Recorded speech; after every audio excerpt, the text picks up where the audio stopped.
तर अवकाळीमुळे आता नुकसान होते त्या संदर्भातल्या टॉप 9 बातम्या पाहूया। जालना जिल्ह्यामध्ये अवकाळी पावसाचा जवळपास 1400 हेक्टर क्षेत्रावरील पिकाला फटका। बदनापूर तालुक्याला सर्वाधिक अवकाळी पावसाचा फटका, तर 44 गावातील 2500पेक्षा अधिक शेतकरी बाधित।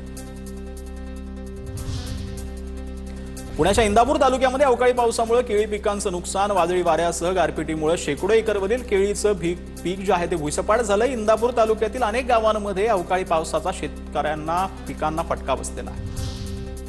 पुण्याच्या भोर तालुक्यामध्ये अवकाळी पाऊस 11 गावांमधील 78 हेक्टरवरील रब्बी पिकांना फटका बसलाय। ज्वारी, पालेभाज्या, फुलं पिकं त्यासोबत आंबा आणि फळधारकांना झडल्यानं आता शेतकऱ्यांचं मोठं नुकसान झालंय। शासनानं तातडीनं पंचनामे करून नुकसान भरपाई देण्याची मागणी।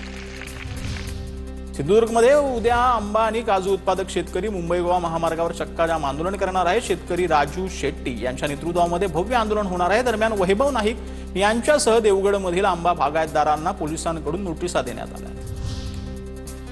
शेतकऱ्यांना काढलेल्या नोटिसा म्हणजे त्यांच्या जखमेवर मीठ चोळण्याचा प्रकार आहे। नोटिसा काढून कुणीही मोर्चा थांबवू शकणार, माजी आमदार वैभव नाईक यांचा इशारा।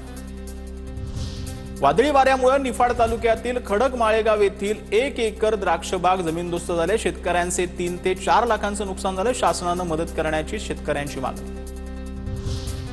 कराड तालुक्यामध्ये वादळी वाऱ्यासह गारांच्या पावसामुळे शेतकऱ्यांचं नुकसान झालंय। काढणीस आलेले ज्वारीचं पीक शेतातच भुईसपाट झालेलं आहे।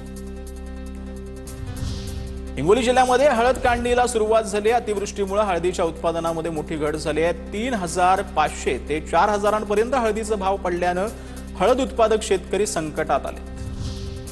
जळगावच्या धरणगाव तालुक्यातील वराडमध्ये आता वादळी वाऱ्यामुळे 4 एकरावरील ज्वारी जमीनदोस्त झाल्या। जवळपास 100 क्विंटल ज्वारीचं उत्पन्न अपेक्षित असताना ज्वारी पूर्णपणे आडवी पडल्यानं शेतकऱ्याचं मोठं नुकसान झालं।